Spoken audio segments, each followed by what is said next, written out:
As charlas do Xerión, un programa dirigido y presentado por Jesús Suárez. Bueno, buenas tardes a todos. Muchísimas gracias por venir a una cita más con As charlas do Xerión. Para quien no nos conozca, pues somos un podcast que defendemos o ponemos en valor lo que es Coruña, ¿no? A las personas y a los personajes, pero más en este caso a las personas. Dentro de un personaje conocido o relevante, una celebridad, siempre hay en nuestra ciudad pues a esa persona, ¿no? Que lo llevó a ser quien es. Por aquí han pasado pues personas de todo tipo y personajes de todo tipo.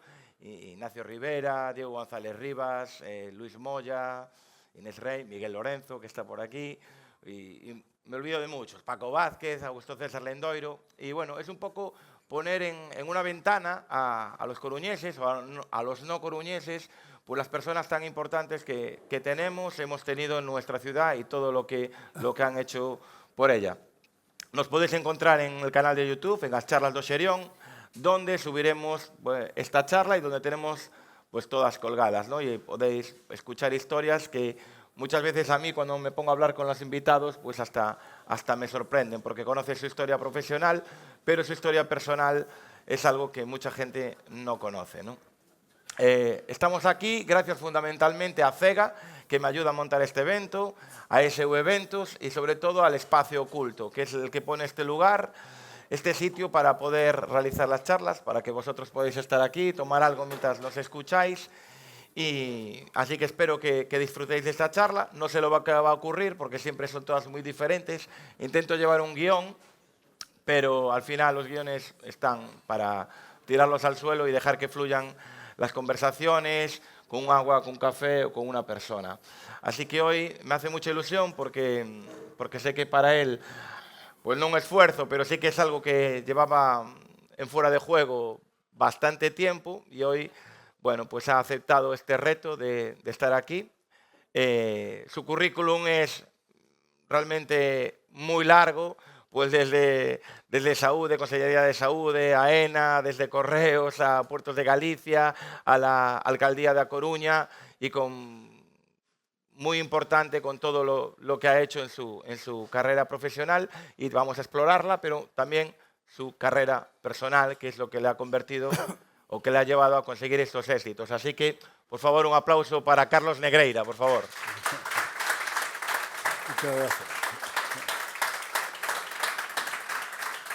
Bienvenido, Carlos.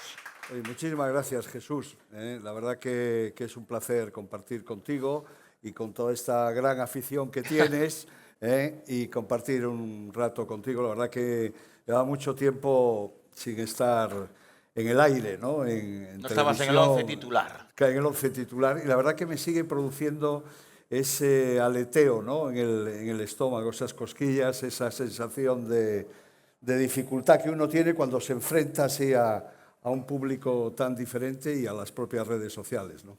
Bueno, vienen por ti, que por mí seguramente no habría aquí nadie, ¿eh? O sea, que no digas que es por mí, vienen a verte a ti, vienen a ver a Carlos. Pero a mí me gusta empezar estas charlas siempre desde un inicio, ¿no? En A Coruña somos mucho de distritos, ¿no? Somos muchos nos identificamos con un número, tenemos mucho orgullo de pertenencia, ¿no? Yo me siento muy identificado con mi código postal, donde nací, en el 15.002, en la vereda del Polvorín, al lado de la calle de la Mierda, como llamaban a mi abuela, María de la calle de la Mierda. Y Carlos Negreira, ¿de qué código postal se siente identificado, el que lleva tatuado sus mayores recuerdos?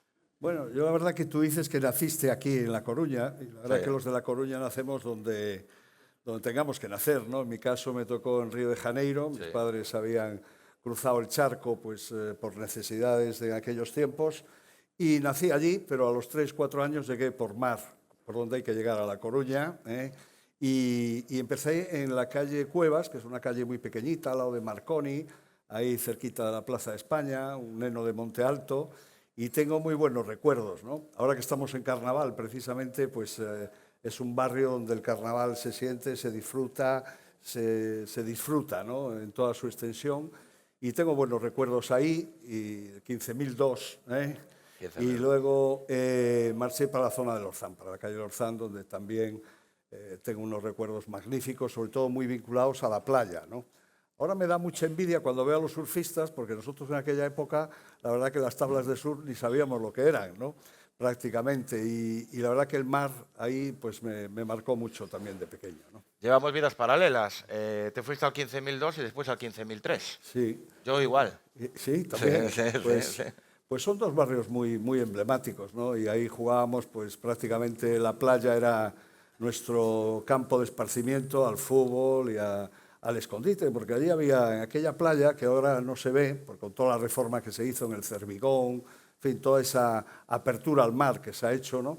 Pues se eliminaron elementos en los que los chavales pues jugábamos allí, pues ya te digo, mucho en aquella playa tenía muchas rocas donde nos metíamos, nos escondíamos, siempre se oía gritar a alguna madre por su hijo o alguna abuela, ¿no? Y estábamos todos escondidos realmente y disfrutábamos luego de la playa, bueno, una maravilla, una maravilla. Y contabas antes que naciste en Río de Janeiro, volvisteis en un barco que se llamaba Begoña, Sí, que es la que te trajo también hoy aquí a hablar conmigo, Begoña. efectivamente, Begoña sí que es la, Te ha traído aquí a la hablar conmigo. causante.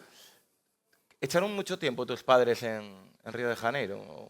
Sí, sobre 5 o 6 años, ¿no? Yo nací allí y estuvimos 5 o 6 años. Mi madre es la que más echaba de menos a Brasil, Río de Janeiro, el calor, aquellos paseos, vivíamos cerquita de Copacabana.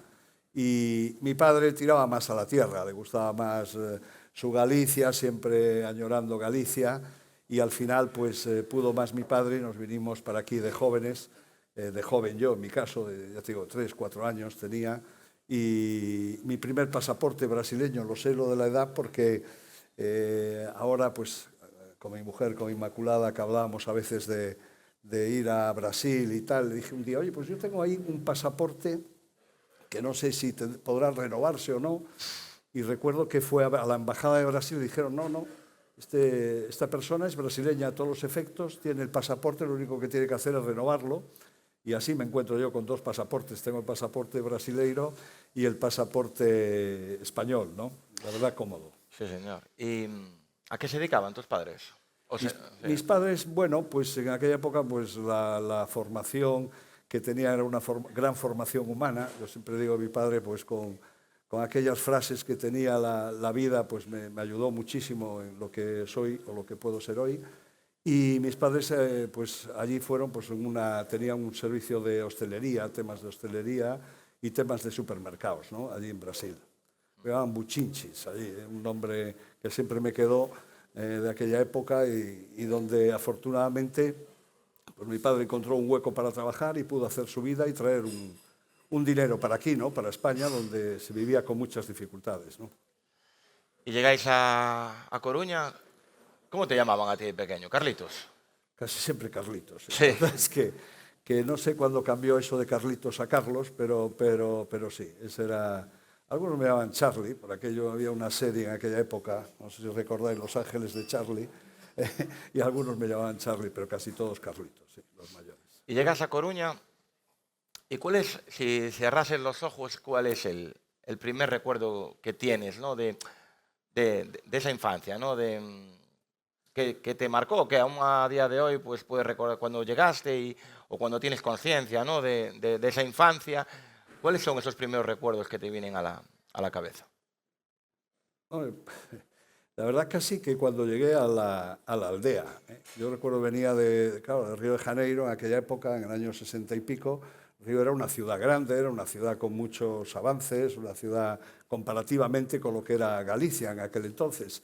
Claro, yo llegué en el 64, 65 y casi las primeras imágenes que tengo es de la aldea, que recuerdo estaba mi tío Generoso, mi tío abuelo, esperándome a caballo, un pueblecito que se llama La Gualada, no sé si conocéis, Sí, en Coristanco, en un cruce, y yo creo que aquella imagen se me quedará toda la vida cuando me bajé y me monté en un caballo que llovía, que era una cosa absolutamente endiablada, me pareció, en aquel caballo, era de noche además, y llegué ahí a un pueblecito, a Grisó, donde era la aldea de mis padres, y realmente, vamos, yo creo que ese fue el primer recuerdo, impacto, que en el desayuno me recuerda siempre mi madre, me recordaba, decía que yo no le quería la leche porque era de una vaca, ¿no? Porque nosotros estábamos acostumbrados, no habíamos visto allí en Río de Janeiro jamás lo que era una vaca, y que sacaran leche de una vaca, pues una cosa, y que tuviéramos que beber eso, pues era sorprendente. Te impactaba. ¿no? Te impactaba a un niño pues, que venía de la ciudad, pues llegar a lo que era nuestra Galicia, ¿no?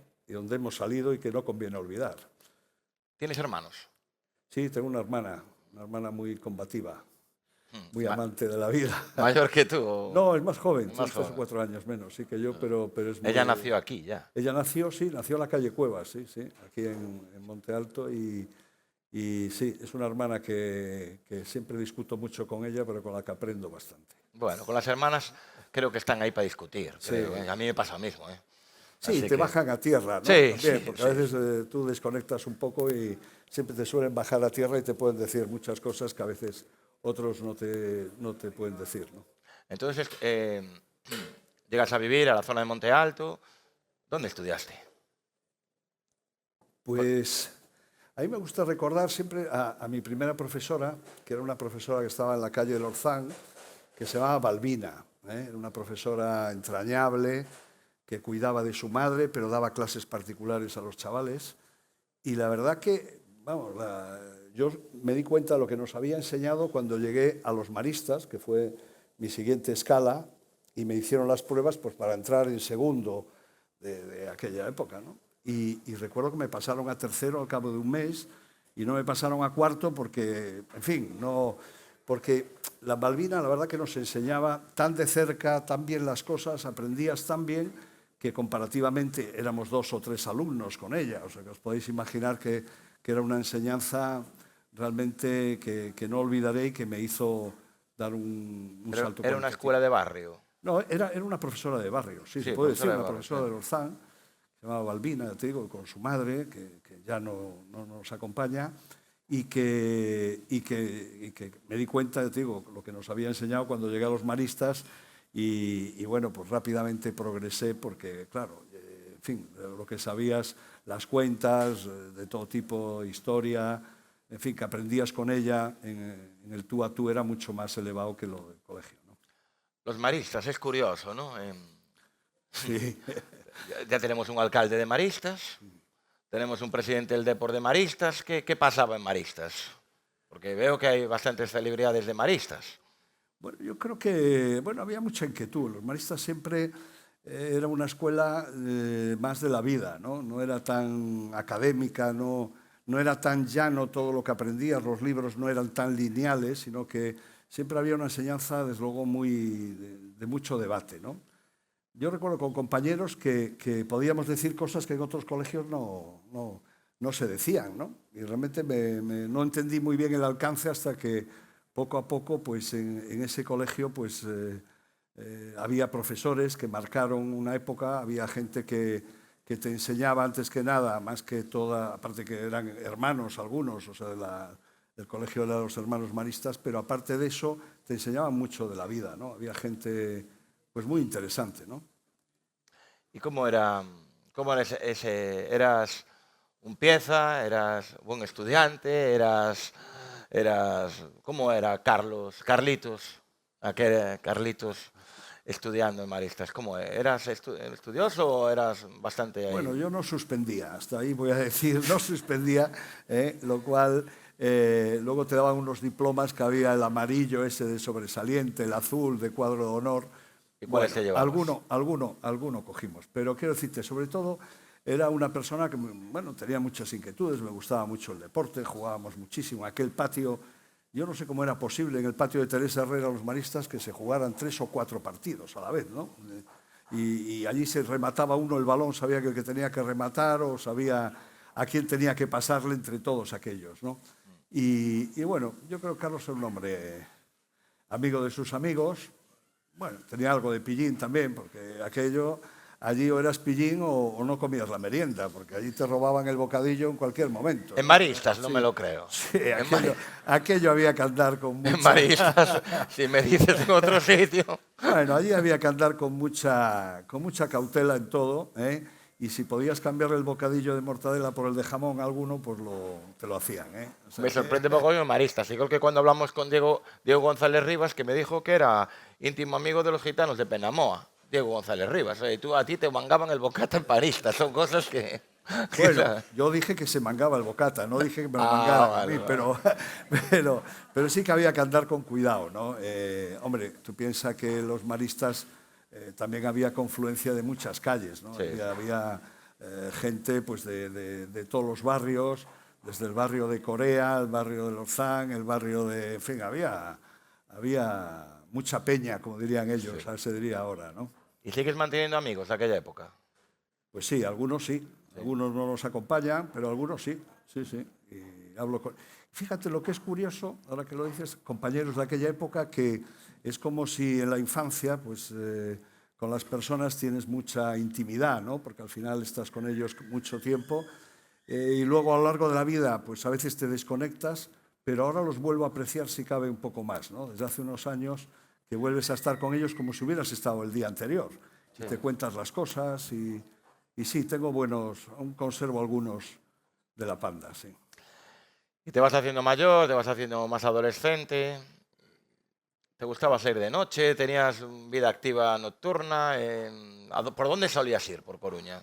Cuando salías con esos amigos que eran amigos de pandilla, de buenas fiestas o no. ¿Eras de noche, eras nocturno o más bien diurno? Bueno, yo creo que no era muy nocturno aquí en Coruña. Además, en aquella época solíamos salir a tomar los vinos por la calle Estrella, etcétera, etcétera, pero a la 1 solíamos estar en casa, en mi caso, ¿eh? No solía estar mucho más. Lo que pasa es que luego llegué a Santiago y creo que me envicié un poco, ¿no? Porque vale, es que si no hubieses cambiado... En Santiago llegué, me fui a un piso que tenían con unos amigos de aquí de farmacia, que tenía una farmacia, y fuimos a un piso donde había unos 8 o 9 personas en el piso. Uno acabó farmacia a los 15 años, más o menos, de estar en Santiago. El otro no llegó a acabarla, pero casó con una farmacéutica. No voy a dar más nombres. Más inteligentes. Y yo llegué allí y lo primero que me dijeron, oye, venga, vamos a tomar unos vinos. Empezabas tomando unos vinos, ibas luego a cenar, ya por allí, por la calle de los vinos. El París-Dakar. Y luego el pub. Sí, bueno. Hacías el París-Dakar. Era terrible. Y de hecho, pues cogí una manía que fue estudiar de noche, porque dije, yo no tengo más alternativa que cuando estos se acuestan a las 3, 4 de la mañana, ponerme yo a estudiar. Y básicamente, pues era un estudiante hasta las 6, 7 de la mañana. Como tenía clase por la tarde, me levantaba a las 3, iba a clase a las 4, y era el estudiante que estaba con los ojos más abiertos, porque estaba todo el mundo dormido después de comer, y cogía los apuntes, me acuerdo, para prácticamente todo el mundo. Yo llegué, fíjate, a tener que me regalaban los folios, el bolígrafo, todo. Entonces escribía por una carilla solo el folio. Llegué a estar solo en clase tomando con el profesor. ¿Solo? Solo, y me daba la clase, porque sabía que yo representaba un poco a todos los colegas que estaban preparando el examen. Y ponía en cada folio las preguntas importantes de 1 a 5 asteriscos, como si fuera un hotel de 1 a 5 estrellas, para estudiar. Y la verdad que fueron unos años magníficos, pero iba a clase todos los días, no faltaba. Porque, Tenías casi ahí clases particulares en la universidad. Sí, porque primero, cuando nosotros llegamos, éramos casi 1000 personas. Recuerdo, está aquí Miguel, que no me dejará mentir. Entonces permitieron el de romano, que era la asignatura más dura, el derecho romano, permitió cambiarse a la gente para el turno de mañana. Y entonces nos quedamos unos 10, 15 personas en el turno de tarde. Se marcharon 300, 400 para el turno de mañana y quedamos allí poquísimos en el turno de tarde. Y bueno, la verdad que la formación que recibimos fue verdaderamente impresionante, ¿eh? Yo recuerdo aquellas clases de Meilán, no sé si conociste a Meilán Gil, bueno, sí, claro, sí, Coruña. Meilán daba unas clases como si nosotros fuéramos catedráticos. Empezaba a hablar del artículo 24 de la Constitución, por citar alguno, el 14, y empezaba a decirte cómo se había elaborado aquello, los principios y tal, y uno, en fin, yo tomaba las notas que podía, porque entendías lo justo, ¿no? Y bueno, fue la verdad que mereció la pena mucho el tener un profesorado de ese nivel y casi, como te digo, éramos 6, 7 en clase, a veces yo solo, como te digo, era el delegado de clase, claro. Hombre, si estabas solo no tenía dudas. Allí solo. era el delegado y bueno, ahora que lo recuerdo con mucho cariño. Y cuando ¿tenías claro que querías estudiar Derecho o fue descarte? O sea, ¿o no sabías dónde caer? Bueno, para que veas tú el tema, la verdad que cuando iba el año ese que iba a empezar los estudios, que era el 79, en mayo, junio tenía la beca para ir a hacer veterinaria a León. O sea que empecé Derecho en octubre, pero en mayo, junio tenía una beca para estudiar en León, veterinaria. Y hablando un día en casa con José Pérez Ardá, que fue alcalde también de esta ciudad, me dijo, hombre, Carlos, no hagas veterinaria, haz Derecho, que puedes tratar a animales también, animales humanos, y te va a ir mucho mejor que si vas a hacer veterinaria, ¿no? Y entonces, bueno, pues fíjate, pues me influyó bastante y dije, bueno, pues y luego mi padre, que me mandó en verano para que conociera la realidad de los veterinarios, había unos laboratorios que se llamaban Gallina Blancas. Me dijo, vete con ellos a los pueblos a ver lo que es un veterinario y te darás cuenta de que esa idílica pensamiento que tienes no es tan real, ¿no? Y fui ese verano, un par de veranos, me di cuenta que lo veterinario era una esclavitud, allí llamados a todas horas, por tal, y hice Derecho. O sea que empecé con poca convicción, pero acabé con... La verdad que estoy encantado de haber hecho Derecho, ¿no? ¿Qué acabaste a curso por año, me imagino?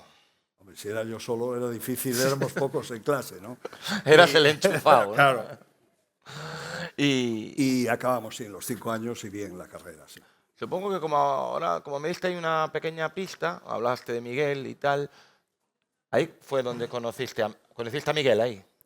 A Miguel. A Miguel sí, Flores. claro, Miguel sí. A Miguel Y, venía y Alberto. Alberto nos conocíamos, bueno, Alberto Núñez Feijóo, Sí. nos conocíamos aquí desde la calle de Juan Flores, porque él tenía un primo y venía de Orense aquí a estar con Jácome, ¿de acuerdo?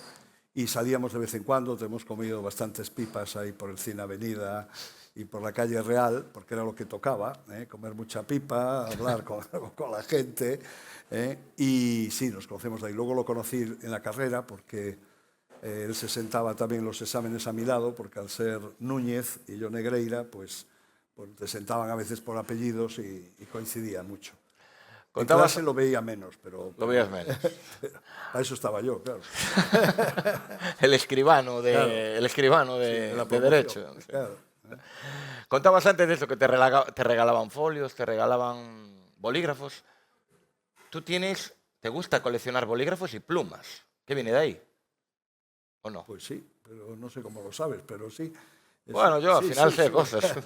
Sí, la verdad que sí, tengo una buena colección de plumas y de bolígrafos, no sé. Y a veces tengo así como algunos un poco emblemáticos, cuando tengo que firmar algunas cosas, pues sí, tengo manías con los bolígrafos. ¿Usas mucho en tu trabajo habitualmente la escritura o ya las nuevas tecnologías se han apoderado de ti? Sí, a ver, yo me gusta seguir escribiendo cuando a veces tengo que hacer algún escrito, alguna demanda, corregir algo, preparar algo, pues todavía lo sigo haciendo con bolígrafo, ¿no? Pero las nuevas tecnologías me encantan, ¿eh? Yo ¿Sí? soy un aficionado, pero un entusiasta además. Yo recuerdo en Correos cuando, por ejemplo, por decirte algo de experiencia de tecnologías, cuando llegamos a Correos, prácticamente no había productos tecnológicos dentro de lo que era... Me refiero al producto, ¿sabes? Sí. Estaba incipiente el burofax, que yo me acuerdo que les dije, joder, pues esto es una herramienta fantástica para los abogados y para todo el mercado. Y me dijeron, pero bueno, se vende, pero no se vende mucho. Digo, pero esto es una maravilla, porque antes tenías que ir al notario, tenías que tal, y con el burofax arreglas un montón de cosas, ¿no? Y bueno, pues lo lanzamos, se lanzó muy en serio ese producto y la verdad que fue una maravilla. O por ejemplo, el acuse de recibo, digamos, por Internet, ¿no? Para todas las compañías eléctricas, las compañías para la Dirección General de Tráfico, que eso nos ha fastidiado un poco, pero todo el acuse de recibo, se quitaron todos esos, que antes había como unos cartoncitos rosas, que había que tal, pues eso se suprimió prácticamente todo, ¿no? Me gusta mucho. Bueno, O lo que hicimos en Coruña, que siempre me da mucha pena hoy que se habla tanto de la inteligencia artificial, lo que hicimos, el programa Smart Coruña, que se lanzó aquí, la Smart City. el territorio inteligente, que bueno, hoy es una palanca a nivel del mundo, se mueven por más de 145.000 millones de dólares solo en todo lo que es ese negocio y esa actividad, ¿no? Y la verdad que nosotros que éramos muy pioneros, fíjate tú, me dio pena cuando en Estados Unidos nos habían invitado a 4 ciudades del mundo para exponer lo que era Smart Coruña, en Washington, para las 25 grandes ciudades americanas, pues una de las ciudades elegidas era La Coruña. Y me dio pena que eso al final pues no pudiéramos continuar. Ahí, ¿no? Estabais con el ITG, ¿puede ser? Sí, estaba ITG, bueno, una parte ITG. Una parte ITG. Estaba más liderado, estaba Altia, por ejemplo, una de las empresas que estaba liderando, o estaba Indra con nosotros, bueno, había varias empresas. Sí, las grandes empresas de tecnología. Sí, yo creo que era una apuesta sin duda ganadora para los tiempos que estamos viendo, de temas de inteligencia artificial, de temas de conectividad, de temas del mundo de Internet. Esto era una apuesta muy segura. Te veo puesto, sí. Además es mi mundo, con lo cual ahí... Bueno, ahí, sí, claro. Ahí sé de qué hablamos, Ya de derecho no tanto, ya. Bueno, derecho es todo, ¿eh? El otro día que hablaba con Xulio, que se estaba Xulio Ferreiro, sí, se estaba especializando en la legislación para la inteligencia artificial, que es un mundo que a nivel jurídico tiene que empezar a crecer, ¿no? Bueno, a ver, en el tema de inteligencia artificial, que quizás haya personas mucho mejor para hablar del tema, pero creo que va a ser el gran cambio, ¿no? El problema es que Europa nos hemos parado mucho a ver cómo legislamos la inteligencia artificial y otros están haciendo la inteligencia artificial y están avanzando muy decididamente, ¿no? Y el otro día, precisamente, una de las directivas europeas que tanto se discutió se ha metido en el cajón para ver si somos capaces de incorporarnos a los 2 grandes bloques ahora, que son Estados Unidos y China. Es que es lo que te voy a decir. Para mí el problema de inteligencia artificial, haciendo un inciso, es que creo que hay 2. Una que le llaman la roja y una es la azul. La azul es la americana, la roja es la china. Nos hacen pensar como ellos. Falta la inteligencia artificial europea. Porque si no, vamos a pensar como sociedades totalmente diferentes, que no tienen nada que ver con Europa. Yo creo que es eso mucho lo que se tiene que, a día de hoy, crecer. Yo ahí, por ejemplo, siempre digo, ¿quién crees que gane en inteligencia artificial si alguien tiene que ganar, ¿no? Que en definitiva tenemos que ganar el ser humano, ¿no? Pero dices, Estados Unidos o China. Yo creo que el chino, cuando va por la calle, sabe perfectamente que lo están grabando, que sabe que si hace un comportamiento indebido lo van a sancionar al momento, porque le mandan un mensaje al móvil, sí. Sabe que tal... El occidental todavía no tenemos esa sensación, creemos que nadie nos escucha, creemos que tal... Pero claro, por ejemplo, uno cuando le dan un dato, que tú lo sabrás, el 80% de la información pasa por un cable en Virginia. Sí. Joder, algo pasará. Y a lo mejor de ti no tienen que saber nada, pero también si quieren saberlo lo pueden saber todo, Jesús. Quiero decirte que al final lo que hablamos, lo que decimos, la huella digital que dejamos en nuestros móviles, en tal, eso todo, está ahí. Todo está ahí. Si queremos recuperarlo, mañana pues a cualquiera de nosotros dicen, hombre, este hombre interesa, ¿quién es? Y te hacen una radiografía que vamos, tú mismo, ¿no? La nueva Guerra Fría. Sí. Volviendo atrás, acabamos derecho, acabamos esa época tuya y hay que ponerse a buscar trabajo, a pasar de ser Carlitos a Carlos, ¿no? ¿Cómo recuerdas? ¿Cómo recuerdas tu primer trabajo o esa primera búsqueda de empleo? Que no lo sé. ¿Cómo recuerdas aquel aterrizaje en el mundo laboral? Bueno, yo recuerdo primero la llamada que hice a mi madre, claro, porque cuando aprobé la última asignatura de Derecho, pues ¿a quién llamas? Pues a tu madre, ¿no? Y llamo a mi madre, oye, mamá, ya acabé.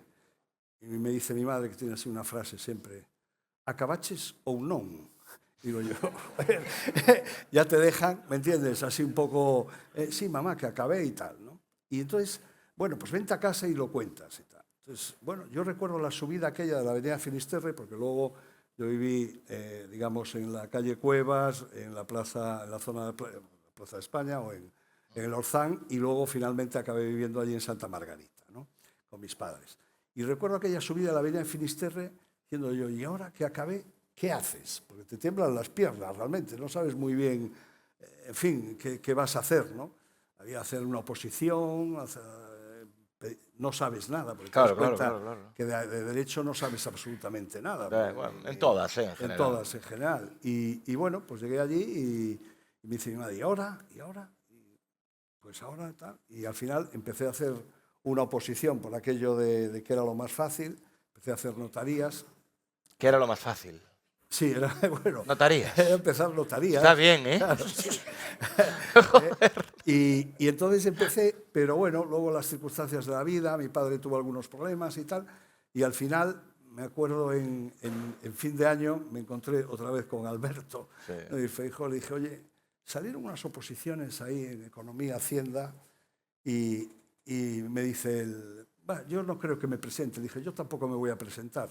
Luego nos encontramos los dos presentándonos, ¿no? En la oposición. Pues estabais engañando el uno al otro. Pues no lo sé. Para no pillar la plaza del otro. Era un poco, quizás, los planes no coincidían, ¿no? Y al final, pues nos orientamos por ahí y, bueno, pues tuvimos unos cuantos años juntos ya a partir de entrar en la Xunta de Galicia, que antes la Xunta nadie ni sabía lo que era, porque esto yo recuerdo... Estamos hablando del 85, ¿de qué año Estamos hablando del el 20 de mayo del 85. 85. Que entramos nosotros a trabajar, ¿no? O sea, hace ya 40 años. 40 años. 40 años. Sí. La verdad es que 40 años, se dice pronto, pero 40 años, sí. Desde que empezamos, y 40 años casi ya me puedo jubilar, ¿no? Porque ya con... Bueno, ahora cuidado. Con 65 ya cuidado, se puede el otro día jubilar. decían que se cayó un trabajador de un andamio con 77, ¿eh? Sí. Cuidado, Bueno, yo hablando de eso, aún comentábamos hace poco con alguien que no sé quién nos va a hacer las viviendas o quién va a trabajar en las carreteras cuando se jubilen esta gente que tiene 50 y pico, 60 años, ¿eh? Porque se están perdiendo los oficios. Sí, los oficios es una pena. En la construcción con la crisis del 2009-2010 se perdió muchísimo, ¿no? En España, de oficios, de gente que cambió, migró a otras cosas, o de los propios profesionales de la ingeniería, ¿no? En España tiene unos profesionales de la ingeniería, de la arquitectura maravillosos, y la verdad que vinieron unos años muy malos y fue una pena para el desarrollo de nuestra ingeniería en España, ¿no? He hablado de los oficios. Yo el otro día un amigo mío pidió un presupuesto para que pintar, 1 año de espera. Claro. Imagínate, no hay profesionales dedicados a estas cosas tan básicas en el sentido que son necesarias, me refiero. Sí, al final, la formación profesional siempre fue la menor, ¿no? de la casa. Es verdad que está cambiando un poco eso, empieza a haber ya... Pero vamos con mucho retraso, claro. Son muchos yo soy niño de FP, ¿eh? O sea, yo en el 90 empecé de FP, y FP de aquella, imagínate, en tu época, ¿no? En la mía estaba mal visto, allí acabábamos, bueno, era el cajón desastre. En mi época, si no eras licenciado en algo, pues de la pandilla, ¿no? Ya nadie se planteaba ir a FP, todo el mundo era, oye, haces abogado, o eres médico, o eres arquitecto, ¿no? O sea, pero poco menos de opciones había, ¿no? Y bueno, sacas la plaza, entráis en la Xunta, y lo que he visto también en tu currículum, de ese recorrido, ¿no? En donde estuviste en AENA, pero me llamó mucho la atención que estabas muy especializado, o te especializaste mucho en la parte de recursos humanos, ¿no? De las personas. Bueno, eso fue una experiencia muy dura, ¿eh? Yo tengo que decir, yo con 28 años, cuando me llamó José Manuel Romay para ir director general de Recursos Humanos de Sanidad, yo cuando llegué allí me pasé como los 6 primeros meses que no dormía, que todas las noches prácticamente, vamos, echaba todo lo que llevaba encima en el cuerpo, porque era, de verdad, llegar allí, y hay alguno de sanidad aquí que estoy viendo entre el público, no había ni un ordenador. ¿Tú sabes lo que era llevar una nómina de 112.000 millones de pesetas en aquella época? Eran 20 y pico mil empleados, nadie sabía ni qué titulación tenía nadie. Bueno, una cosa verdaderamente...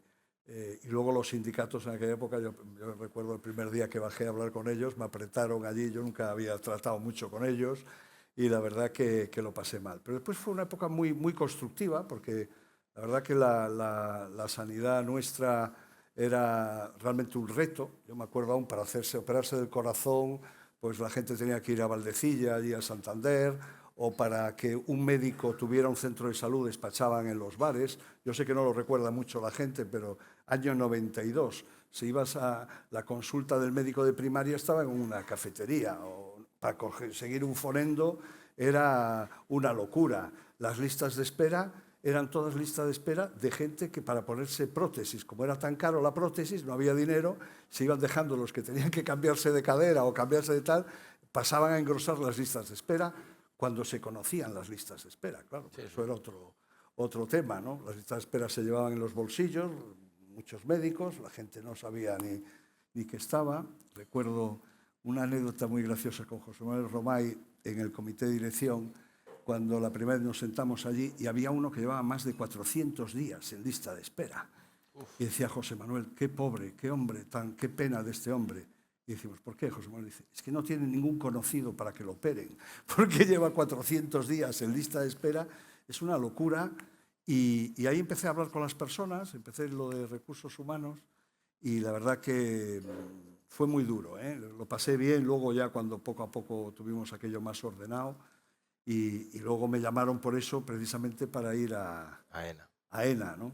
Imagínate yo en AENA que no había visto bueno, hablan del lado aire y el lado tierra. El primer día que me presentaron allí en Barajas, delante de todos aquellos ingenieros aeronáuticos, que luego me di cuenta que es una especialidad también súper difícil, una gente toda allí en fin, y me presentó el presidente Paco Calo, viene este hombre que se sabe todo, se conoce toda la materia. Yo no conocía absolutamente nada de lo que era aeropuertos, navegación aérea, y bueno, hice allí un curso muy intenso y la verdad que tenía un personal allí maravilloso y sacamos la primera huelga, estaba convocada la huelga del personal de tierra y la huelga de navegación aérea. Estaban con aviso de convocatoria de huelga, había elecciones en marzo del 2000 y la gente tenía en la cabeza todo aquello que había pasado en su día con Adolfo Suárez y la huelga que había hecho los controladores y el lío que se había montado en el país. Se montaban líos en este país con una huelga de controladores, ¿no? Hombre, claro. Y bueno, pues llegamos a unos acuerdos y la verdad que bien. Y cuando Alberto me dice que vaya a Correos con él, le digo, mira, sí, solo con una condición, déjame ahora hacer lo que verdaderamente me gusta, ¿no? Que era un poco la parte de estrategia, ¿no? Que siempre me gustó mucho la planificación, la estrategia. Y bueno, me dijo, llevas eso y lo otro. Y dije, bueno, pues por lo menos tengo un rato para dedicarle a otras cosas que no es solo... Pero lo pasé muy bien, realmente te curte mucho estar ahí en la pública con los recursos humanos. Pues hablando de ENA, te voy a contar un secreto, ya que tú me contaste una curiosidad. Mi madre, que siempre fue una visionaria, ¿no? Para mí, que ella me dijo, era profesora en Miño, en colegio en Miño, ¿no? Y ya vio que, bueno, pues yo era estudiante así, bueno, un poco vago, ¿no? Como quien dice, ¿no? Y me dijo, tú a FP. FP1, al FP1, después de GB, ir al FP1, ¿no? Me metió ahí, lo grabé, después me dio la oportunidad de la universidad, acabar el FP, me hice la universidad.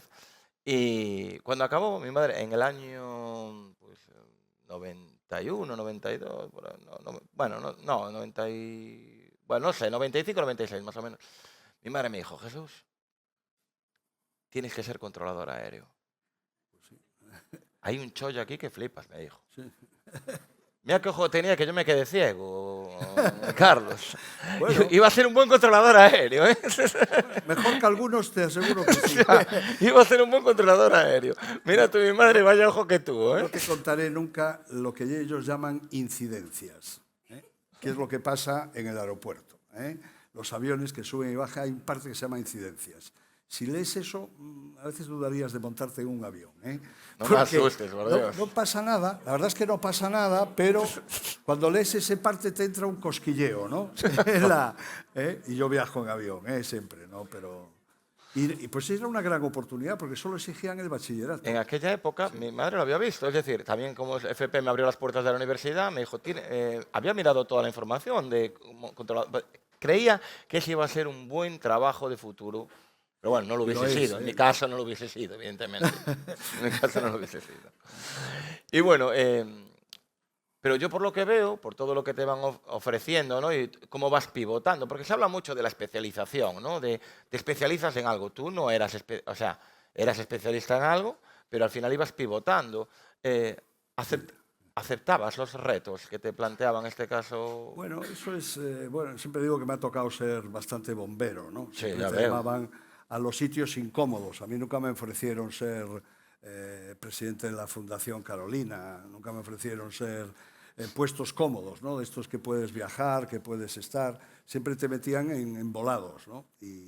Pero yo creo que eso es, te tiraban te al forma mar, mucho. te Y tiraban. luego te conviertes un poco, a veces, en generalista, ¿no? A veces eres capaz de hablar de una cosa 3 rounds, pero claro, al cuarto ya empiezas a cojear, porque tampoco puedes bucear tanto cuando estás 3 años en puertos de Galicia o 4, tampoco te puedes convertir en ingeniero de caminos o no puedes...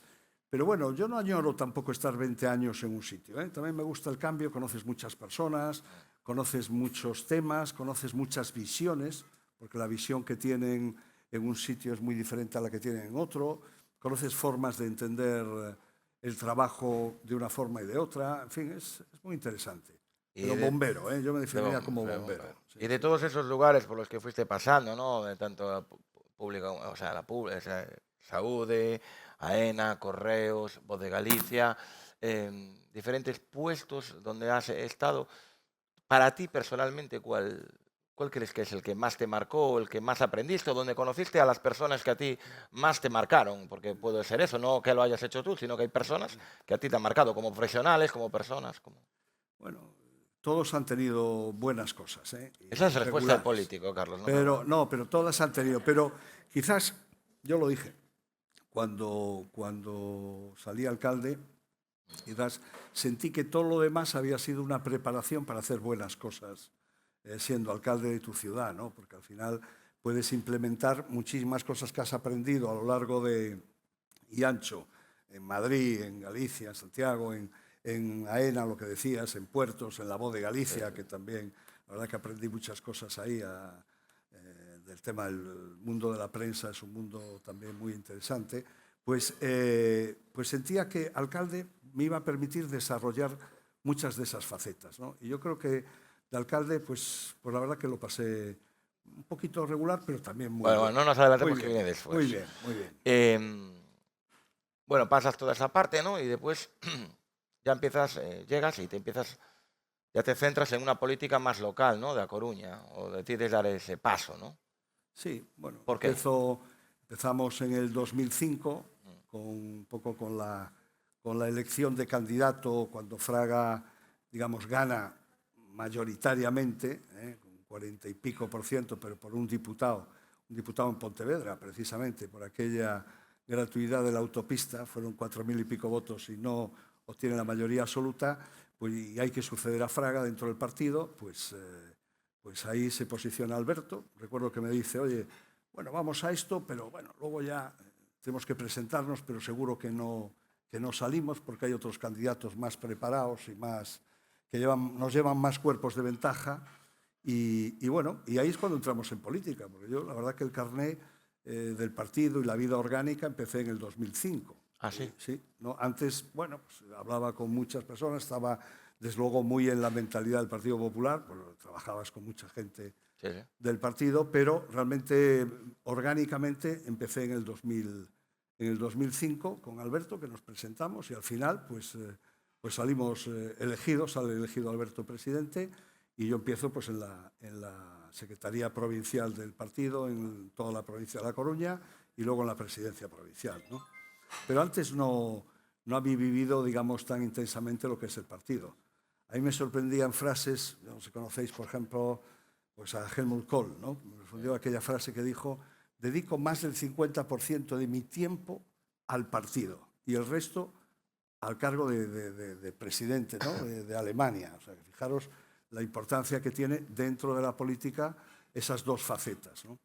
Y a partir de ahí, pues, entro de diputado por la provincia de La Coruña, que bueno, con poca experiencia, porque realmente ir al lado de Fraga de número 1 en la candidatura de la provincia de La Coruña, pues daba un poco de vértigo, ¿no? Sí.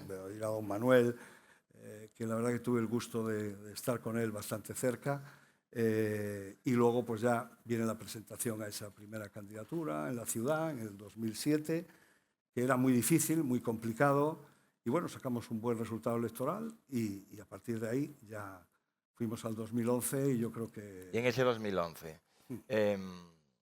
Coruña es una ciudad que había vivido con con alcaldes del Partido Socialista, fundamentalmente. O sea, no, así, es así, literalmente. Cuando estés trabajando en ese proyecto del 2007 al 2011, cuando se está acercando el momento, ya se barrena que hay posibilidades, porque es difícil sacar en esta ciudad una mayoría absoluta. ¿Se barrena la oportunidad de que puede ser alcalde de la ciudad? Algo está en el partido, pero sinceramente, o pensáis que estaba Javier Losada, Sí. sustituyendo a Paco Vázquez? ¿Lo veis como una posibilidad real o realmente os sorprendió a todo el partido? Bueno, nosotros íbamos viendo que había una mejora. La verdad que saber el resultado electoral, clavarlo, es muy complicado, sobre todo cuando está muy ajustado todos los concejales y los votos, ¿no? Pero a partir del 2010 empezamos a ver la oportunidad claramente de un ascenso muy importante. Y yo creo que los últimos meses fue lo que nos dio esa mayoría absoluta, esa ilusión que se generó dentro del partido, pero es muy difícil predecir una mayoría absoluta. Lo que sí sabíamos que íbamos a un resultado muy bueno, pero bueno, hasta que no se vota no se sabe si llegas al 14 o no. Como dices tú, es muy complicado, las mayorías absolutas. A día de hoy, sí, a día de hoy más. Y contra dos partidos, ¿no? Que además estaban claramente, tanto el PSOE como el Bloque, lógicamente, porque a ellos les vale con que el PP no saque mayoría absoluta, Claro, tal como está esa es la dificultad, el sistema, ¿no? Y la dificultad es dar ese salto. Es muy difícil, pero bueno, yo creo que se puede conseguir y lo están haciendo, Miguel, en esa... ¿Y creéis que esa mayoría absoluta viene de un trabajo excepcional por parte del partido o un trabajo bastante malo del antiguo alcalde que estaba en aquel momento? ¿O es Bueno, yo creo que es algo es mitad, una mitad, simbiosis de 50-50? muchas cosas, ¿no? Al final, en el gobierno en general, no hablo solo de esto, si tú no eres capaz de liderar, digamos, proyectos, de entusiasmar, pues al final acabas no teniendo esa mayoría necesaria para gobernar, ¿no? Llegan las elecciones, mayoría absoluta, me imagino que una alegría muy grande, ¿no? Primer alcalde por el Partido Popular de la historia de la democracia, en La Coruña. Y vivían tus padres, o viven, o no sé, No, vivía mi madre, tu sí, madre. sí, sí. Mi padre fue una pena, porque mi padre era, tengo que decirlo, un fan, era mi fan número uno y Sí. yo también era el fan número uno de él, ¿no? Pero me hubiera gustado, de verdad, que nos hubiera acompañado. ¿Cómo lo vivió tu madre eso? Que su Pues, hijo, después de estudiar en Maristas, de venir de Río de Janeiro, de estudiar en Santiago y de todo el trato que debía, se convierte en la persona pues, más importante de esta ciudad. bueno, yo creo que mi madre me dijo, nunca hagas nada de lo que me puedas avergonzar, ¿eh? Nos puedas avergonzar a la familia. Esto fue lo primero que me dijo, así porque claro, te ve que vas a un sitio ahí y dice, oye, que no se avergüence nadie de la familia de ti y tal. Dije, bueno, mamá, no te preocupes y tal, ¿no?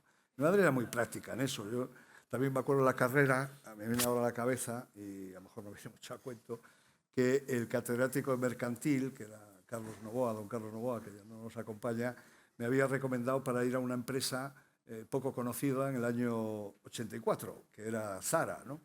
Y yo le comenté a mi madre, oye, nos han hecho esta oferta y tal. Y me dice mi madre, pero después de lo que has estudiado, de lo que nos hemos sacrificado, te vas a ir a una tienda de ropa. De verdad, tú haz primero una oposición, Carlos, una oposición. Y bueno, pues ahí lo dejamos, ¿no? Pero o sea, tengo contado a Mancio alguna vez y la verdad que se ríe, ¿no? Con el tema. Pero sí, pero con mucha ilusión cuando llegamos allí, con muchas ganas. Éramos, yo creo que también un poco una nueva generación, con formas distintas, con otra forma de hacer las cosas en la administración, con mucha experiencia, porque las personas que iban eran todas gente con experiencia, con sus trabajos, con su trayectoria. Y bueno, pues yo creo que veníamos a intentar pues, aportar toda la frescura que tiene esa nueva generación de personas, toda nuestra trayectoria que teníamos, y nos pusimos desde el primer día porque la verdad que había mucho sufrimiento en la ciudad en aquel año. Yo recuerdo, fueron años difíciles, el año 2011, 2012, 2010, eran años muy complicados, la gente lo pasaba mal, había mucha angustia en la calle, estaban movimientos sociales como el 15M, y algunos otros que luego, bueno, han demostrado lo que han demostrado, porque en España yo soy de los que añora mucho el bipartidismo, ¿no? Porque Creo que es una forma de gobernar más interesante que el otro, pero era muy difícil. La gente tenía pocas expectativas, había mucho desempleo. Entonces el reto nuestro era gobernar, pero sabiendo el sufrimiento que había en la calle, ¿no? Con lo cual, y lo mal que lo estaba pasando la gente, con lo cual pues tenías que también hacerlo muy austeramente todo, ¿no? E intentar invertir lo mejor posible. Y, y una pregunta bueno, dos. La primera, cuando, cuando entrevisté a Xulio Ferreiro, me dice que cuando llegó a la alcaldía y se presentó allí en su despacho, abrió un par de sobres y lo primero que tenía era el carnet del club de golf, el del casino y el del no sé qué. Bueno, algo de eso hay, yo no los utilicé tampoco, ¿Él no no sé los si él los usó? utilizó, Él los pero devolvió yo luego directamente. no tenía mucha necesidad. Yo Aparte que pensé el que esas tiempo cosas había no poco. existían realmente y me sorprendió mucho cuando me Yo lo creo, contó. sí, pero debe ser alguna reminiscencia, ¿no? Yo también recuerdo esto, algunos detalles que había en el ayuntamiento y que, bueno, eran reminiscencias pues, de un momento pues, en que se vivía con más alegría, ¿no? Y después otra pregunta. Cuando tienes que hacer tu equipo, ¿no? Las concejalías, ¿no? Eh, ahí es como un entrenador, ¿no? Tienes que poner uno de portero, otro de defensas, mediocampistas y delanteros. Y otros se quedan en el banquillo. Eso es complicado, te puede traer problemas con la gente cuando eliges a las personas que de tu máxima confianza y otros que piensan que pueden estar, se quedan fuera. ¿Cómo es ese trabajo de un alcalde? ¿O es un trabajo de partido? Bueno, hacerlo, no, es un trabajo fundamentalmente del alcalde. Yo Exacto. había visto ya muchas, ¿no? Porque cuando estás de presidente provincial y tienes 90 y pico ayuntamientos también con los que estás y convives todos los días, alcaldes, concejales, pues sabes que ese es un momento delicado, ¿no? Eso de que uno quiere ir a medio ambiente, el otro quiere ir a interior, el otro no quiere ir a servicios Exacto. sociales, o sí, el otro quiere ir a tal. Tienes un montón allí de gente y dices tú, bueno, Sociales que lo dices, por Miguel. claro, estaba Miguel. Miguel, Miguel cuando estuvimos en la oposición hizo más el trabajo de urbanismo y todo lo relacionado, digamos, con el desarrollo urbano de la ciudad, ¿no?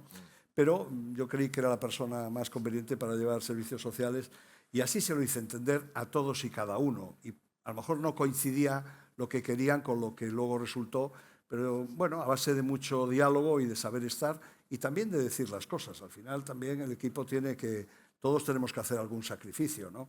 Pero en un equipo siempre es fundamental el diálogo, pero también que haya una cierta autoridad, reflexionar mucho, no hacer las cosas porque sí, explicarlas, ¿sabes? Tienes que ser muy didáctico con todo el equipo para que entienda las cosas, ¿eh? Y yo siempre he tenido una buena respuesta de todos ellos, de dedicación. Siempre me decían, oye, cuando estábamos en la oposición, nosotros nos reuníamos siempre los domingos por la tarde, íbamos íbamos, en vez de echar una siesta, pues íbamos al ayuntamiento a preparar la semana y a ver las cosas. Y hoy me lo dicen aún muchos, dicen que lo recuerdan con cariño, esos domingos por la tarde, que en vez de echar una siesta, pues íbamos a trabajar y ver la semana que es fundamental planificar y tener un buen equipo, ¿no? Yo sin el equipo no hubiéramos hecho casi nada, ¿no? Después dices, bueno, que hubo cosas que lo pasaste mal y etc. Pero bueno, tener una alcaldía con mayoría absoluta, pues no te encuentras problemas de presupuestos como tenemos ahora, ¿no? Que hay esa pelea por los presupuestos. Es decir, tienes un poco carta blanca para tomar las decisiones que tú consideras pues mejores, algunas puedan ser acertadas, otras no, pero es más fácil que gobernar a día de hoy este concello, ¿no? Hombre, efectivamente nosotros tuvimos siempre el presupuesto cada año Claro. en fecha prevista, porque había un trabajo y porque había una preparación del presupuesto y porque había una disciplina presupuestaria, ¿no? Y yo creo que eso es fundamental para una ciudad, que se puedan tomar decisiones y no estar mareando la perdiz como aquí estamos, porque al final, ya no hablo a nivel estatal, que llevamos 3 presupuestos en 7 años, nada más, ¿no? Y antes era esencial. Ahora resulta que no es esencial tener presupuesto. En fin, esto, la gestión, hay gente que dice, hombre, no, pero gestionar Pero una tampoco... pregunta desde un Sí, tipo, desde un tío de la calle, sí. desde un tío de la calle. ¿Por qué es capaz de vivir un concello sin presupuesto anual? Yo no tengo ni idea, ¿eh? Sí. ¿Cómo es capaz de no aprobar un presupuesto y vivir, ¿qué es lo que decir? Que está mal presupuestado los años anteriores y se vive de lo que se presupuestó anteriormente. No, vives peor, quiero decirte, porque tú sigues recaudando lo mismo. Pero claro, no puedes tomar decisiones de inversión como si tuvieras el presupuesto. Así algunos decían, oye, fíjate lo bien que lo estamos haciendo, que tenemos mucho dinero en tesorería. A mí que haya 300 millones en la tesorería de la Diputación, como hay hoy en día, pues no me interesa nada. A mí me gustaría pues, que el dinero esté sirviendo a las necesidades que tienen todos los ciudadanos. Tú pagas los impuestos anualmente, oye, pues debería haber una planificación anual de esos ingresos para que las cosas puedan salir, ¿no? Ordenadamente. Entonces, claro, que algunos que no hacen presupuesto estén amortizando deuda y lo vendan, pues estás vendiendo algo que realmente es una inutilidad tuya el no ser capaz de sacar un presupuesto y ordenar la ciudad y que la ciudad pueda tener las inversiones que necesita para su desarrollo, ¿no? Y en esos 4 años, ¿cuál para ti es el proyecto que más te ha marcado y del cual te sientes más orgulloso que se ha llevado a cabo en esta ciudad? Hombre, Habrá muchos, a ver, evidentemente, hay pero muchos, siempre, quizás. siempre hay una niña bonita, Claro. siempre hay. Bueno, ahí, digamos, una de las cosas que a veces menos hemos publicitado, pues ha sido toda la parte de servicios sociales, que ha sido, esos 4 años, yo me siento muy orgulloso en que hemos impedido pues casi 800 desahucios, está aquí Miguel para que lo diga, hemos creado un 40 y pico % de más plazas infantiles de escuela infantil, o hemos creado varios centros cívicos en la ciudad, ¿no? Pero claro, pues me dice la gente, oye, el Parrote y la Marina, pues sí, pues lo hicimos en 3 años, lo que llevaba ahí parado el Parrote montones de años. Me decía el concejal Martín, me decía, oye, ¿y hacemos la Marina o no la hacemos? Porque claro, podíamos no haber hecho la Marina y haber dejado solo el Parrote sin hacer. Pero dije, mira, pues hay que hacerla porque ahora tenemos la posibilidad de hacer la Marina porque tenemos un grupo humano, tenemos a la gente del puerto, a la gente del ministerio, a la gente de la Junta, a todo el mundo de acuerdo y lanzamos ese proyecto y lo hicimos en 3 años y pico. Me da pena que no se hubiera dado continuidad, ¿sabes?, que esté ahí todavía ese edificio del Atlántico, que podía no estar, que no tengamos un parking en la ciudad de 2.000 y pico, 3.000 plazas para que la gente pueda venir a la ciudad, aparcar sus coches allí y unir ese sueño, un poco el Orzán con el puerto, ¿sabes?, y comunicarlo. Me da pena pues es que en fin, no haber hecho ese proyecto o no haber hecho la ronda de los barrios. Y dice un hombre, que eso está todo escrito en un libro que yo siempre digo que es poco leído, porque lo hizo toda la ciudad, lo hizo montones colaboró pues todas las asociaciones, agrupaciones, colegios, gente, que es Coruña Futura, que es un libro donde ahora se habla tanto de la ciudad de las tecnologías, de las TICs. Eso está escrito en ese libro. Y está escrito además que es una pena que todo el distrito del Orzán no se haya recuperado para precisamente vincularlo un poco a nuevas tecnologías. Está escrito la Ronda de los Barrios. Tú piensas, la Ronda de los Barrios vertebra aproximadamente unos 14 barrios de la ciudad, 6 distritos, cose perfectamente todas las entradas de la ciudad, la Tercera Ronda, la Avenida de Pasase, Alfonso Molina, en fin, es ese proyecto que sería poner a la ciudad, que afecta al 60% de los coruñeses, sería poner a la ciudad pues en ese entorno del siglo XXI, un entorno marcado por el verde, el arbolado, las energías renovables. O sea, es para mí un proyecto que no sé cómo no se sale del cajón entre todos y lo tenemos hecho realidad, porque con las ayudas europeas sería fácil de hacer, ¿no? O el proyecto Picasso, para mí, sabes que tengo especial sensibilidad, porque Picasso pues, es el pintor más universal de mucho tiempo y yo recuerdo, fíjate, a americanos, japoneses, está Inmaculada que no me dejará mentir, que pisaban las escaleras del femenino y decían, por aquí pisó Picasso. Digo, sí, por aquí, mire, justamente yo ya metido en el papel, decía, pues por aquí pisó Picasso, en esta clase estuvo Picasso, y que sería un emblema, un símbolo para poder atraer la cultura en todas las facetas de Galicia, recuperar muchos pintores nuestros o escultores de todo tipo, como cultura, ¿no? De lanzamiento. Cualquier otra ciudad hubiera aprovechado esto y nosotros todavía lo tenemos un poco dormido, ¿no? Con lo cual hay muchos proyectos, la verdad que te dejaron marcado.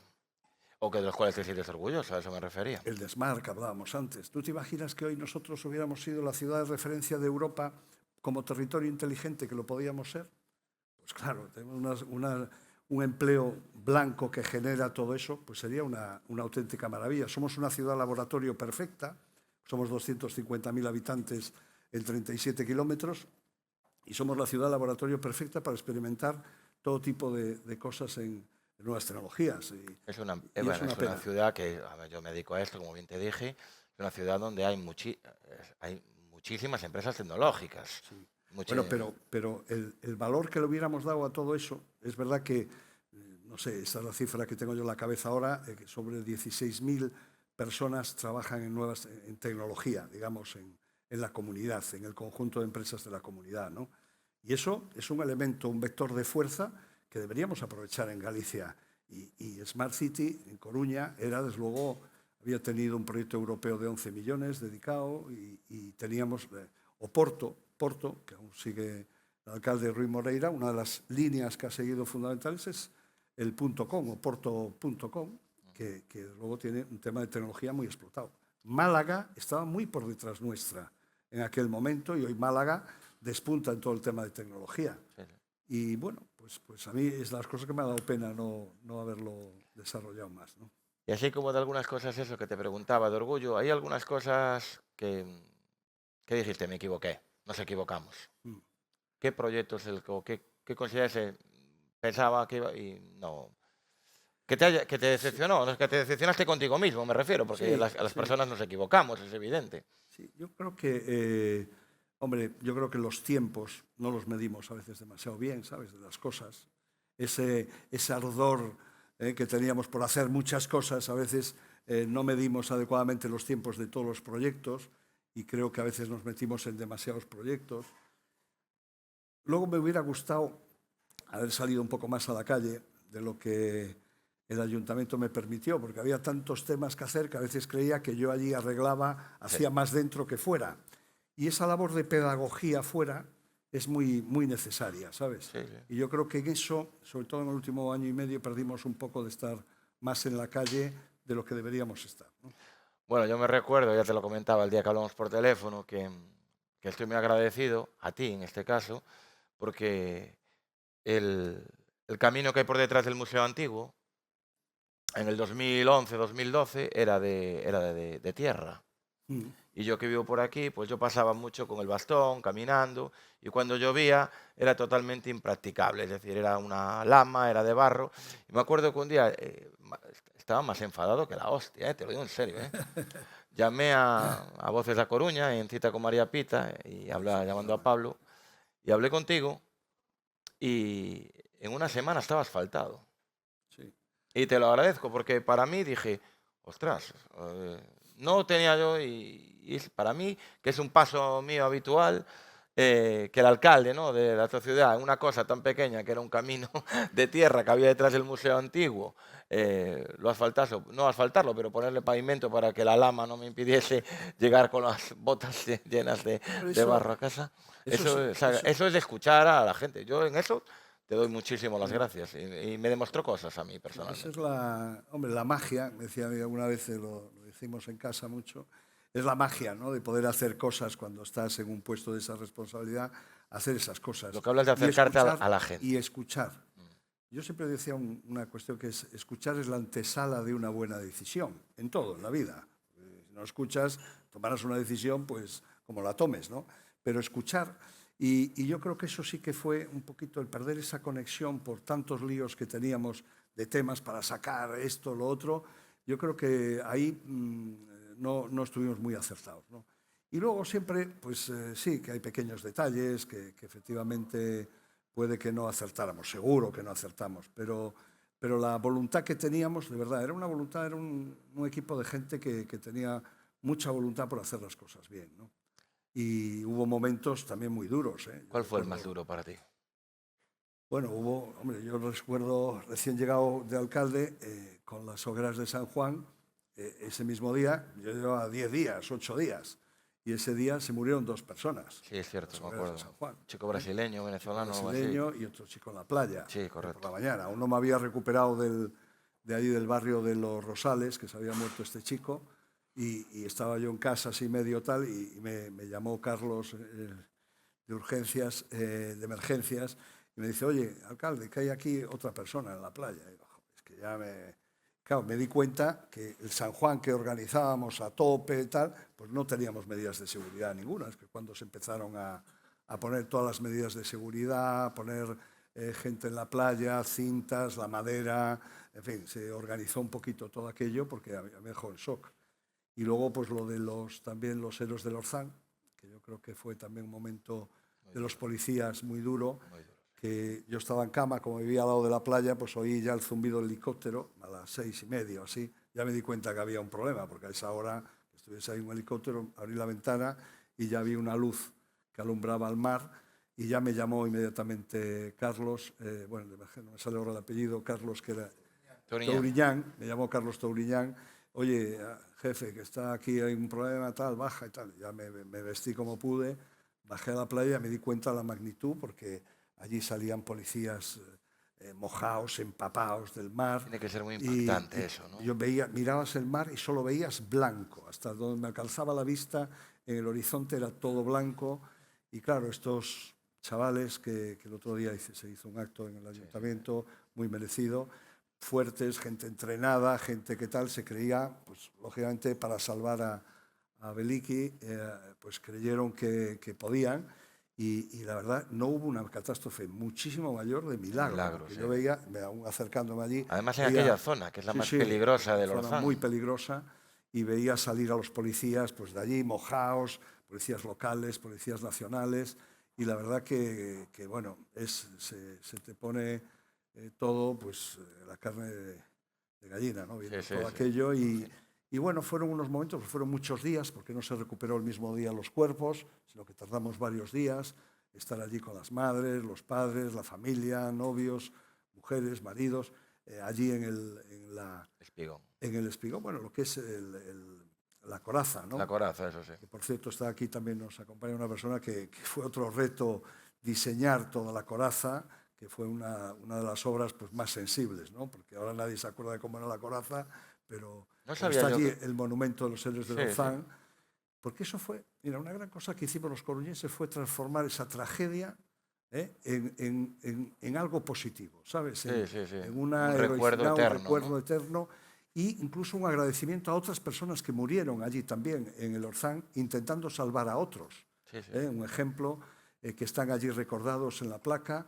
Y yo creo que eso dio la vuelta a España. Fue de las cosas, hicimos incluso un monumento en Madrid, también se hizo en la Escuela de Policía Nacional a los héroes del Orzán. Bueno, la verdad es que fue un buen ejemplo de lucha, ¿no? Y fue un momento duro, fue un momento especialmente duro. Y bueno, no sabía yo que la coraza, que yo me enteré por mi amigo que es parte de una de las murallas de la ciudad. Claro. Sí, pero yo no, gracias a Suso Martínez, que siempre me cuenta sus historias, pues ahí que hay mucha gente que no lo sabe, o sea, no piensan que es se quedó allí un recuerdo precisamente para que se pueda ver de la ciudad, hay un recuerdo allí, una piedra un poco más a flor y una leyenda que recuerda un poco todo eso, todas esas murallas que recorrían toda la ciudad, que lógicamente pues se han perdido con algunos parkings subterráneos y algunas cosas, ¿no? Y bueno, va pasando el tiempo, llegamos a ese 2015, nuevas elecciones, y gana la Marea Atlántica. No, gobierna la mayoría. Gana la Marea en el sentido de gana que el PP, gana el PP, pero bueno, consigue la mayoría gracias al PSOE. ¿Os sorprendió ese resultado? ¿A qué crees que fue debido, ¿no? Yo creo que fue un poco lo que explicamos, ¿no? Es decir, era un momento de convulsión, 15M. Un momento del 15M. Yo me di cuenta que pasaban cosas cuando vino aquí Pablo Iglesias y hicieron ahí toda esa cola, todo ese follón. Me di cuenta que lógicamente nos estaba pasando algo grave en nuestro sistema electoral, ¿no? Y bueno, pues es verdad que de aquel momento a hoy no queda nada. Es decir, no hay un concejal de la Marea hoy. No. En el gobierno municipal. O sea, fue ese punto de ebullición y desapareció, ¿no? Realmente todo ese movimiento hoy no queda absolutamente nada.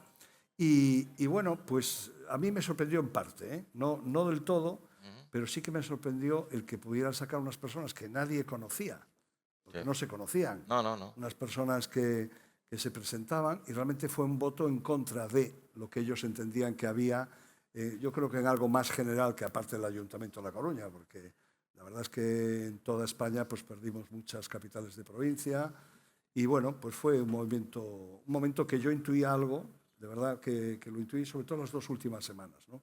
Las encuestas no lo daban y las encuestas no lo daban porque se llamaba a unos teléfonos y a unos distritos que yo creo que en aquel momento no estaban preparados para recoger todo esto, ¿no? Y la encuesta te decía una cosa, pero yo la verdad que ya no me creía mucho la encuesta, ¿no?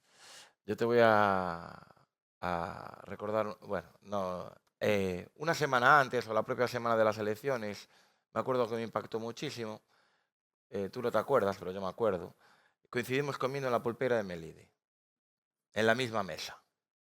Esas mesas largas Sí. y comimos. Estábamos comiendo, había un día soleado, yo estaba con mi familia, yo estaba sentado y, y me impactó muchísimo porque pasaron unas personas por la Plaza de España. Enhorabuena, alcalde. Ya, Y tú no me acuerdo. dijiste, no, no, tranquilo, no fueron las elecciones. No, no, hombre, pero no, que no, que no. Me llamó mucho, y eso me quedó marcadísimo. Cómo tú reaccionaste hacia eso, ¿no? Que era, enhorabuena, alcalde. ¿Sabes? Y tú no, bueno, muchas gracias, no, no, ¿sabes? No, no te dejaste llevar por eso. Yo estaba al lado tuya, o sea, estaba comiendo al lado tuya. No nos No me di conocíamos cuenta, en persona, Jesús, sí. pero yo sabía que eras tú. Pero sí, bueno, yo creo que es la cautela normal, ¿no? Me impresionó, o sea, me llamó la De- atención, porque venía mucha gente a saludarte sí. en aquel momento, y entre ellos esa gente venía, enhorabuena, alcalde. Sí, como mucha gente que nos saluda hoy, ¿no? Y dice, oye, a ver, te vuelves, o tal, o los otros, porque al final todo el mundo cuando estás en esos puestos te recuerda Sí. y te saludan los que te tienen cariño realmente, claro. porque oye, los que no te tienen tanto cariño, los que no tal, Sí, hombre, sí. pues no te dicen nada, ¿no? Pero yo desde que vi aquella escena, digamos, que además lo hicieron muy bien, escenificándolo, ¿no? En la entrada al teatro, Colón, pues dije, aquí está pasando algo que no vemos, ¿no? Y efectivamente estaba pasando, pero bueno, pues oye, empieza la vida de otra forma. Mira, lo decía mi mujer, se lo explicaba a mi hija, que mi hija decía, oye, pues no entiendo muy bien lo que ha pasado y tal. Y le decía a mi mujer, oye, pues seguro que pasa por algo para bien, ¿no? Y efectivamente, yo al cabo de unos meses pues me tuve que hacer una operación bastante complicada porque me descubrieron ahí un coágulo en la rodilla, en la poplitea, y yo nunca me hubiera ido a mirar a la privada, porque fue un día, me acuerdo con el torneo de baloncesto que era en febrero, el torneo del Rey que se celebró aquí, que lo habíamos La Copa traído del Rey, nosotros sí, en sí, el sí. 2016. Yo es que no podía ya con la pierna, me decían, es que es ácido úrico, eso es ácido úrico. Todos los doctores que llevamos cada uno dentro, se me dicen, Sí, no, eso no te preocupes, que es ácido úrico. Y yo no podía con la pierna, y aquel domingo que salí del baloncesto, llamé y me hice una resonancia, y ya vi que el médico ponía mala cara, y dije, joder, ahí hay algo, y efectivamente tenía un coágulo grande y me tuve que operar de urgencias. Todo pasa por algo. Pero, y bueno, pues no lo hubiera nunca probablemente, o me hubiera tenido un ictus en cualquier momento con eso, ¿no? Y luego pues he aprendido otra nueva vida, porque oye, pues al final dije, oye, pues mira, vamos a dejar la comodidad de la política, vamos a pedir la excedencia en el cuerpo de letrados y me voy a montar mi empresa privada, que era también una cosa que siempre quería hacerlo. Wing-One. Y Wing-One. Y me fui a Madrid allí para que evitar cualquier cosa de estar por aquí, me fui a Madrid a montar aquello y la verdad que te entra una sensación de vértigo cuando estás en Madrid y ves tanta gente que sabe tanto, porque allí en Madrid todo el mundo, vamos, es una cosa Allí están los que saben, espeluznante, los que saben mucho. Están y en te Madrid. ves allí, te ves un poquito más pequeño, ¿no? De lo que tú creías. Y bueno, pues... Cuidado, pero lo que montaste, que estuve leyendo, es una asesoría multidisciplinar. No es pequeño aquello, ¿eh? No es una cosa pequeña, para tú verte pequeño, a lo que apostaste. Pero ha ido creciendo, pero bueno, la verdad que estoy muy contento con toda la gente que estamos, que colaboramos, tenemos varios socios en muchos proyectos y bueno, hemos sabido tejer una complicidad con muchos profesionales allí en Madrid y bueno, pues hacemos, no iba a decir de todo, porque no, pero Bueno, sí que bastantes cosas. hacemos muchos proyectos en logística, en energía, estamos muy focalizados en proyectos importantes. Y Madrid, la verdad, que yo lo digo siempre, hay tantos salmones que que hasta uno que es un poco torpe pues puede coger un salmón, ¿me entiendes? Porque hay mucho que... Hay que tener cuidado con los tiburones, cuando estás cogiendo el salmón te pueden morder el brazo, pero en general hay mucha actividad. Madrid se ha transformado en estos 10 años, va camino de los 8 millones de habitantes y va a estar en 10 en poco tiempo. Y la verdad que es... en fin, el Madrid que yo conocí hace 10 años, fíjate, no hace tanto a hoy, ha cambiado una barbaridad de actividad, de gentes. Y bueno, hoy hemos pasado malos momentos porque cuando inicias algo nuevo, Claro. pues te cuesta, ¿no? Y montar tu empresa, que a veces ves a empresarios, autónomos por ahí, y la gente no los valoramos debidamente. Esto de levantar la persiana todos los días, pagando tus locales, tus teléfonos, tus nóminas, eso es un tema, y tus impuestos. Sí, claro. Voy a aprovechar para... Van unidos, va unido. Ahora, la verdad que te das cuenta de lo que es pagar impuestos, lógicamente, Sí. porque cuando estás en AENAS está muy bien, o en sanidad, o en tal, y te preocupas mucho de gastar, pero el preocuparte de ingresar y gastar y pagar, pues la verdad que es muy difícil. Y llueve mucho, en la calle hay que competir y, en fin, no se puede uno descuidar nada, ¿no? Y hablando de salmones, ¿qué hace en Madrid a un tipo que le gusta tanto la pesca? Bueno, pesco almas, ¿no? O proyectos, pero...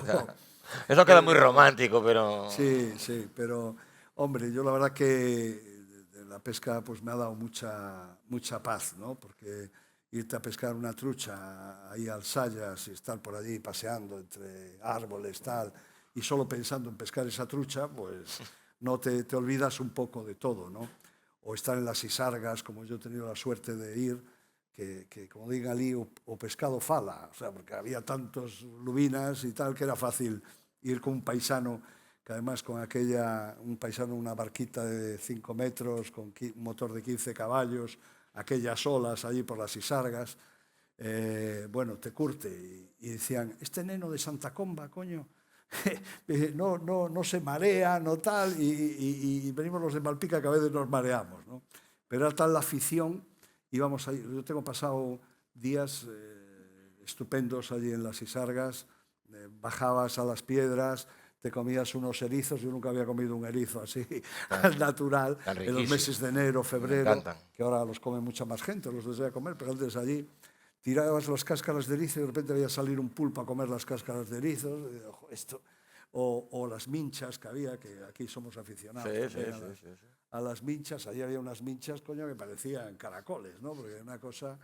Y entonces, esos parajes en libertad, pues, con mis paisanos allí, con Tito y con Seito, pues la verdad que lo he pasado magníficamente, ¿no?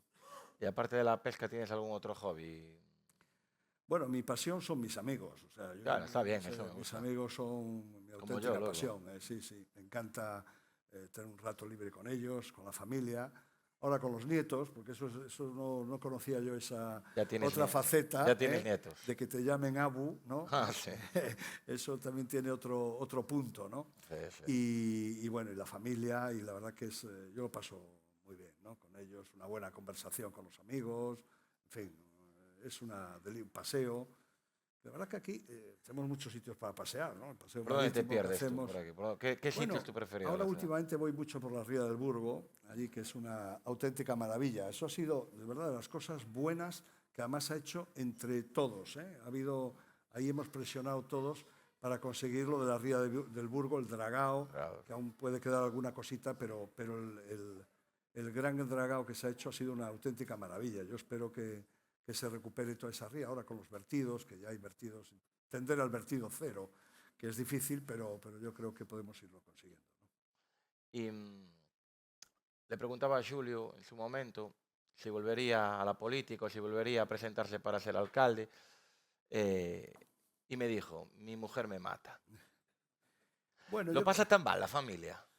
Bueno, a mí se me quejaban, ¿eh?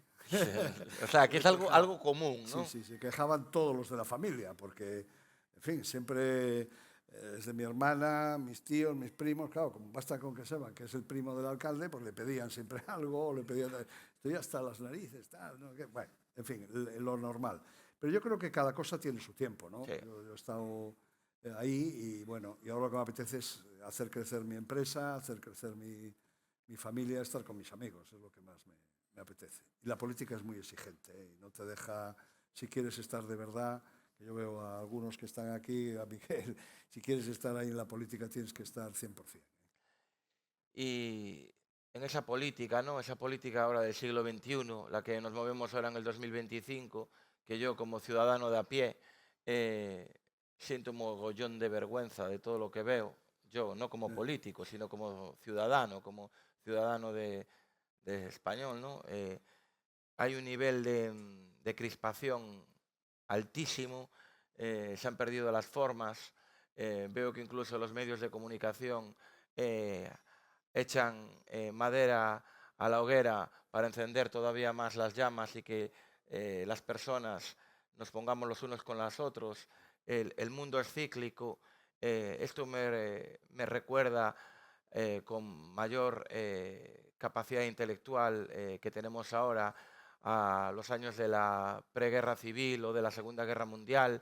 Me da vergüenza lo que se genera por parte de los políticos, ¿no? Y de los medios de comunicación. ¿Por qué creéis que hemos llegado a este punto que podemos acabar con el mundo, con España, ¿por qué es así la política a día de hoy? ¿Por qué ha involucionado de esta forma? Para mí, personalmente, ¿eh? Esto es una opinión muy personal. Yo creo que efectivamente puedo compartir en parte tu opinión, ¿no? Cuando empezamos con los nacionalismos aquí en su momento y te comentaban que, oye, que en Cataluña es que la familia no puede hablar de política porque acaban... Y aquí todavía podíamos hablar. Es verdad que ahora se ha acentuado un poquito más esto, digamos, la tensión, la dificultad de poder charlar sobre temas políticos. A veces en alguna cocina con amigos ya casi no se habla de política para no tocar temas tal. Pero bueno, yo creo que hemos empezado ahora un nuevo tiempo, ¿eh? Todo ¿Sí? esto que hemos vivido hay que empezar a vivir, que no sé si es mejor o es peor, pero es No un lo nuevo sé. tiempo el que ha abierto el trumpismo, A mí ¿no? me da miedo, A mí, sinceramente. no, es que es un... En fin, ver ayer pues algunas cosas que vimos Hombre, desde... un tío que dice que se monta la Unión Europea para fastidiar, entre Sí, sí, comillas, ¿no? Una palabra más heavy que dijo a los Estados Unidos, me parece que, no sé, claro. me da miedo. O sea, Pero, sinceramente tengo pánico a lo que puede pasar. pero yo, sin embargo, mira, creo que era, y es una opinión muy personal, ¿eh? Sí, sí. No es, yo creo que es una gran oportunidad para Europa. Es decir, es una gran oportunidad para que, oye, no pase lo que pasó en la última reunión en París, que no fueron capaces de ponernos de acuerdo en nada. Es que yo creo que ahora o nos ponemos de acuerdo y la necesidad nos va a apurar en ese sentido, y Europa ha perdido mucho el recorrido, el camino, la iniciativa, y yo creo que es un momento muy adecuado para que nos podamos unir, podamos tomar decisiones en serio, podamos tener una política común de verdad en muchos temas, ¿no? Y apostar por Europa, porque no se está apostando. Cada uno hemos hecho la guerra por su cuenta, Francia por su lado, Alemania por el suyo, España en lo suyo. Entonces, yo lo veo todo este nuevo tiempo, por eso te digo que Sí. hasta el 31 de diciembre del 2024 es una cosa, y este tiempo que se ha abierto ahora creo que es una gran ventana de oportunidad porque los tiempos difíciles generan mujeres y hombres mejores. Los tiempos cómodos, fáciles, donde todo va bien, donde no pasa nada, eso no genera fertilidad de pensamiento ni de iniciativas, ¿no? Yo creo que este es un tiempo difícil y lo que espero es que tengamos políticos a la altura de estos tiempos difíciles, ¿no? ¿Tú crees que esto todo viene porque las nuevas generaciones, ¿no? Desconocen o son totalmente ignorantes del pasado? Bueno, eso es un mal que nos está pasando. La gente conoce poco la historia. Claro.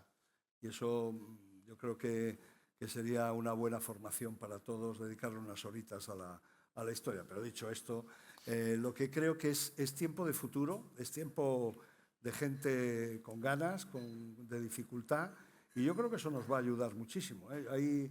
En fin, hay oportunidades en el mundo y afortunadamente nada es blanco ni nada es negro. Es decir, hoy una población, yo siempre pongo el ejemplo, ponía en la historia, tenemos ahí a Singapur, que es un ejemplo clarísimo, un pueblo de pescadores, pues que le está dando clases de soluciones urbanas a todo el mundo en muy poco tiempo, ¿no? Entonces, el tiempo es de la gente que quiere hacer cosas y es un momento muy adecuado para que Europa se una, lucha en conjunto y vuelva a recuperar el espíritu que hubo después de la Segunda Guerra Mundial, ¿no?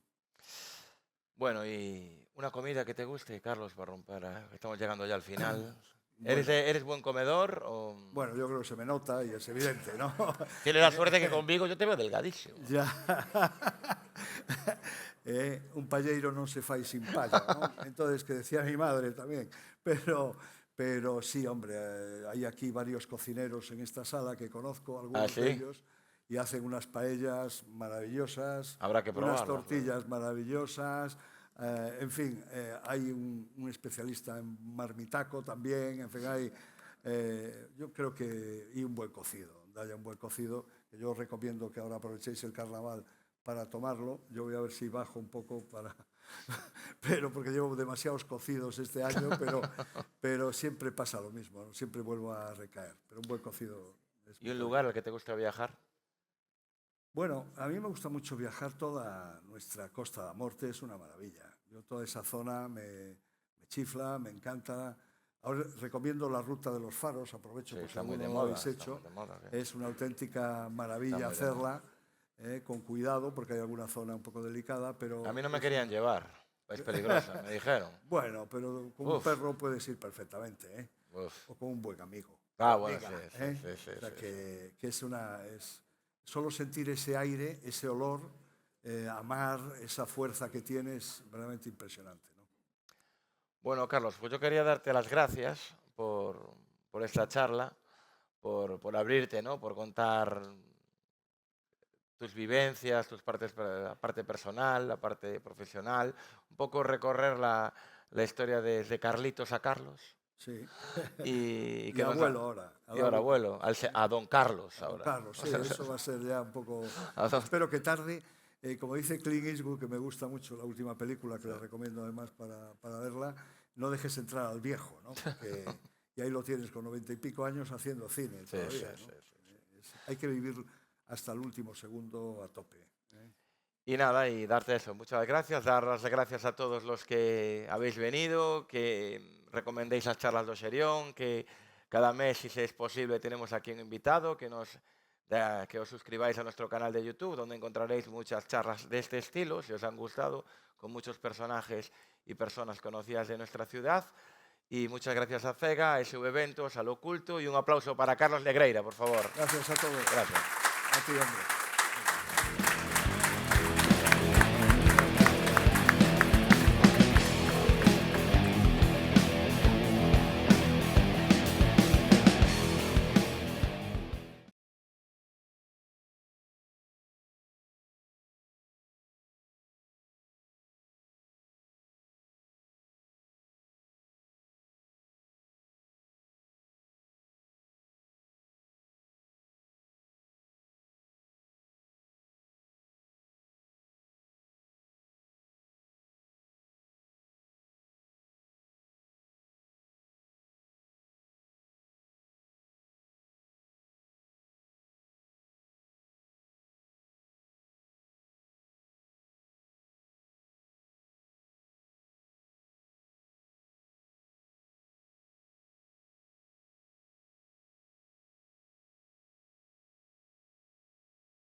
Para ti también.